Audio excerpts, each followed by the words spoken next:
Le patient, Monsieur Nikos Pulposus, 55 ans, est aux urgences pour des douleurs dorsales descendantes dans la fesse gauche ainsi qu'au niveau de la cuisse gauche. On observe des troubles moteurs séquelaires du pied gauche. Le patient se plaint de douleurs chroniques. Il a subi 2 ans auparavant une opération chirurgicale pour soigner une hernie discale lombaire. Abordons maintenant la sémantique. La dysesthésie est une diminution ou une exagération de la sensibilité. Dans ce dernier cas, elle peut se manifester par des sensations de douleur, d'engourdissement, picotement ou de brûlure et être en rapport avec une lésion de la moelle épinière. Séquelaire est relatif aux séquelles possibles, troubles persistants après une guérison ou une blessure. Une hernie discale est une lésion atteignant le rachis et caractérisée par le déplacement d'une partie de la disque intervertébrale hors des limites de sa situation normale. Le rachis est une colonne osseuse formée par la superposition de vertèbres, articulant entre elles grâce à des disques intervertébraux de nature fibreuse. Le rachis s'étend de la base du crâne au bassin et remplit plusieurs fonctions essentielles, dont le soutien de la tête et l'ensemble du squelette humain, ainsi que la protection de la moelle épinière. Le disque intervertébral comporte un anneau de fibrocartilage en périphérie et une zone centrale, le nucleus pulposus, constitué d'un liquide visqueux riche en acide hyaluronique, renfermant de rares cellules. Il forme une articulation de type synarthrose entre les vertèbres et joue le rôle d'amortisseur.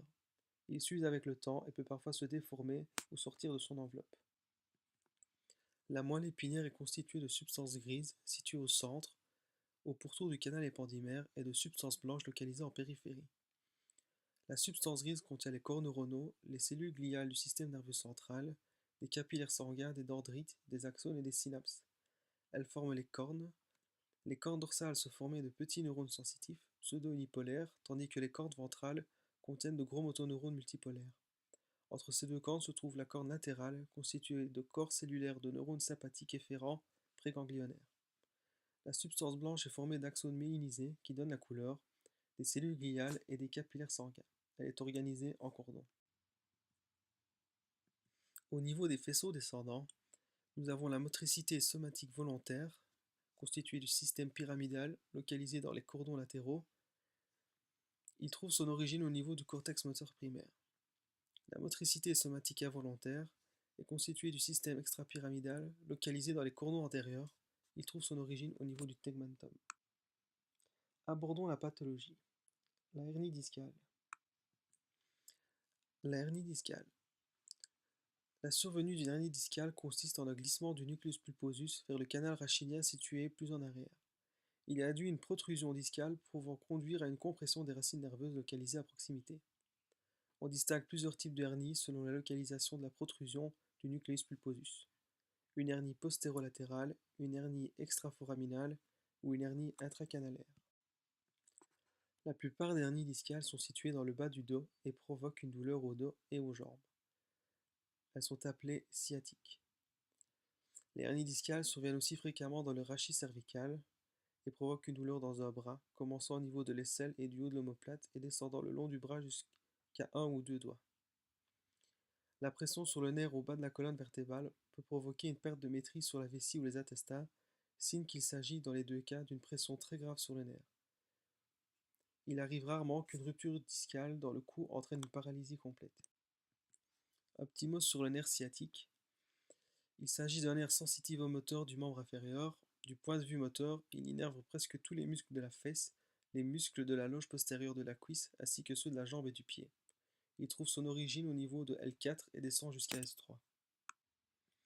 Citons les causes principales. Bien évidemment l'âge, un traumatisme tel qu'une chute, un effort répété, soulever des poids lourds de la mauvaise manière, l'excès de poids ou le tabagisme. La plupart des hernies discales sont asymptomatiques, mais il peut y avoir des douleurs, perte de sensibilité, picotement, faiblesse musculaire. Parlons du traitement. En premier lieu, il s'agit de reposer le dos. Nous pouvons utiliser des médicaments tels que des analgésiques, anti-inflammatoires, relaxants musculaires, ou bien une injection de corticostéroïdes ou analgésiques est parfois prescrite. Les traitements chirurgicaux sont employés si les douleurs persistent et sont incommodantes, s'il y a une faiblesse musculaire persistante dans un bras, une jambe, un orteil, etc., ou en cas de symptômes plus graves. Le schéma explicatif. Nous partons de facteurs déclencheurs, tels que soulever un poids lourd, l'âge, va provoquer une protrusion du nucleus pulposus, et causer une compression des racines nerveuses. Il en résulte des douleurs par les zones innervées par le nerf compressé, des dysesthésies et des troubles moteurs. La douleur est une expérience sensorielle et émotionnelle pénible associée à des dommages réels ou potentiels. La nociception est une perception de la douleur déclenchée ou non par un stimulus nociceptif. Les nocicepteurs sont stimulés par des stimuli chimiques appelés soupes algogènes. La douleur chronique provient de la potentialisation à long terme.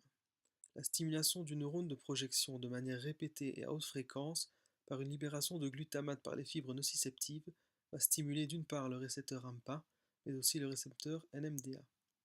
Ce dernier, en plus de laisser passer le sodium, laisse passer le calcium, qui va jouer un rôle de second messager et jouer un rôle clé dans la potentialisation à long terme. Celle-ci va augmenter le nombre de récepteurs NMDA en postsynaptique et une libération de glutamate en présynaptique. Ces deux phénomènes ont lieu à court terme. À long terme, le calcium va agir au niveau des gènes via des kinases, en augmentant le nombre de synapses créant une hypersensibilité. Une stimulation chronique à haute fréquence risque de créer une potentialisation à long terme, causant douleurs chroniques pouvant durer des jours, des mois. Je termine mon diaporama par une version vulgarisée du schéma explicatif. Une usure de la colonne vertébrale provoque une sortie du disque intervertébral et va écraser le nerf à proximité, causant douleur, troubles de la sensibilité et des troubles pour bouger convenablement la partie du corps touchée.